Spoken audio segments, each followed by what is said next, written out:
Hello மக்களே, வணக்கம். இன்றைக்கி பார்த்திங்கன்னா ஒரு காம்போ ஸ்பீக்கர் பேக்கேஜ் பற்றி பார்க்க போகிறோம். அதாவது ஸ்டீரியோ காம்போ. ஒரு ஸ்டீரியோ ஆம்ப்ளிஃபையர், அது இல்லாமல் ஒரு புக்ஷெல்ஃப் ஸ்பீக்கர். இந்த புக்ஷெல்ஃப் ஸ்பீக்கர் பற்றி ஃபஸ்ட்டு பார்க்கலாம். இந்த ஸ்பீக்கர் பார்த்திங்கன்னா உங்களுக்கு ஏரான்ற ஒரு மாடல். இது ஒரு ஆஸ்திரேலியன் பிராண்டு. அதோட மாடல் நம்பர் பார்த்திங்கன்னா ATS1. ஓகேங்களா. இது வந்து ஒரு நல்ல ஹெவி வெயிட்டான ஒரு புக்ஷெல்ஃப். அரௌண்ட் 7 kg ஈச் இருக்கும். ஒரு டோட்டல் 14 kg இருக்கும். நல்ல பேஸ் வந்து பார்த்திங்கன்னா ரொம்ப பஞ்சியாக இருக்கும். ஓகேங்களா. ஸோ இதோட ஹைட் பார்த்தோன்னா அரௌண்ட் 15 இன்ச்சஸ் ஹைட்டும், வித்து பார்த்திங்கன்னா ஒரு 8 இன்ச்சஸ் வித்தும், டெப்த்து பார்த்திங்கன்னா ஒரு 9.5 இன்ச்சஸ் டெப்த்தும் இருக்கும். அதே மாதிரி இது பார்த்திங்கன்னா உங்களுக்கு பேக்கில் வந்து பேஸ் ரிஃப்ளெக்ஸ் போர்ட் இருக்குது. அதே மாதிரி பனானா பைண்டிங் போஸ்ட்டும் இருக்குது.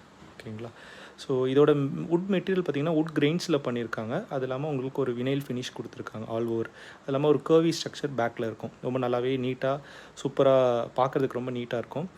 அது இல்லாமல் இதோட கன்ஸ்ட்ரக்ஷன் பார்த்திங்கன்னா உங்களுக்கு ஃப்ரண்ட்டில் ஒரு 1 இன்ச்சில் சில்க் டோம் ட்வீட்ரும், அதே மாதிரி உங்களுக்கு 6.5 இன்ச்சில் உங்களுக்கு ஒரு மிட்ரேஞ்ச் பேஸ் டிரைவரும் இருக்கும். இது பார்த்திங்கன்னா உங்களுக்கு காம்போசிட் கோன் மெட்டீரியலில் பண்ணியிருப்பாங்க. மல்டி லேயர்டாக இருக்கும். ஸோ நீங்கள் அதில் பார்த்தாலே தெரியும் மல்டி லேயர்டு கோன் இருக்கும். ஓகேங்களா. ஃப்ரண்ட்டில் வந்து ஏரான்ற லோகோ இருக்கும். ஓகேங்களா.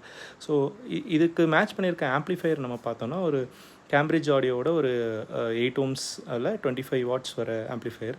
ஸோ இது எப்படி மேட்ச் பண்ணியிருக்கோன்னு பார்த்தீங்கன்னா உங்களுக்கு இந்த ஸ்பீக்கரோட ஸ்பெசிஃபிகேஷன்ஸ் பார்த்தோன்னா உங்களுக்கு 15 வாட்ஸ்லேருந்து 100 வாட்ஸில் இருக்கிற ஆம்ப் கனெக்ட் பண்ணலாம். ஸோ இதோட மேக்ஸிமம் வாட்ஸ் 120 வாட்ஸு.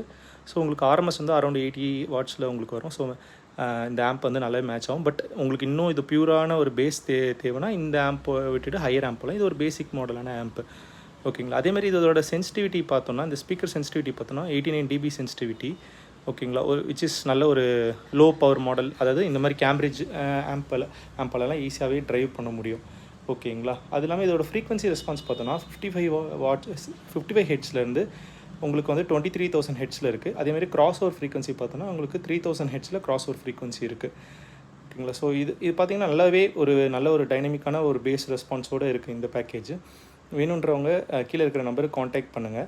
அதேமாதிரி இதோட சவுண்ட் நேச்சர்னு நம்ம பார்த்தோன்னா ஊஃபரோட சைஸ் பெருசாக இருக்கனால உங்களுக்கு நல்ல ஒரு டெப்த்தான ஒரு பேஸ் ரெஸ்பான்ஸும் கிடைக்கிது. அதேமாதிரி உங்களுக்கு சில்க் டோம் ட்வீட்டர் இருக்கனால ஒரு நியூட்ரலான ஒரு ட்ரெபிளும், அதுமாதிரி மிட்ரேஞ்ச் பார்த்திங்கன்னா ஒரு வார்ம் அண்ட் ஒரு நேச்சுரலான மிட்ரேஞ்ச் இருக்குது. ரொம்ப டீட்டெயிலான மிட்ரேஞ்ச் இல்லை, பட் ஓகே. பட் பேஸ் பார்த்திங்கன்னா ரொம்ப பஞ்சியாக சூப்பராக இருக்குது. நீங்கள் இந்த யமஹா இந்த மாதிரி ஜாப்பனீஸ் ஆம்ப்லாம் வச்சுருந்தீங்கன்னா உங்களுக்கு ரியலாகவே ஒரு நல்ல ஒரு அவுட்புட் எடுக்க முடியும். ஓகேங்களா. ஸோ வேணுன்றவங்க கீழே இருக்கிற நம்பரை காண்டாக்ட் பண்ணுங்கள். இதோட ப்ரைஸ் பார்த்திங்கன்னா 24,000 வருது. உங்களுக்கு ஸ்பீக்கர் மட்டும் வேணும்னா 16,000 கொடுக்கலாம். அதாவது கேம்பிரிட்ஜ் ஆடியோட ஆம்ப் மட்டும் வேணும்னா உங்களுக்கு ஒரு 8,000 கொடுக்கலாம். ஓகேவா. நன்றி மக்களே, வணக்கம்.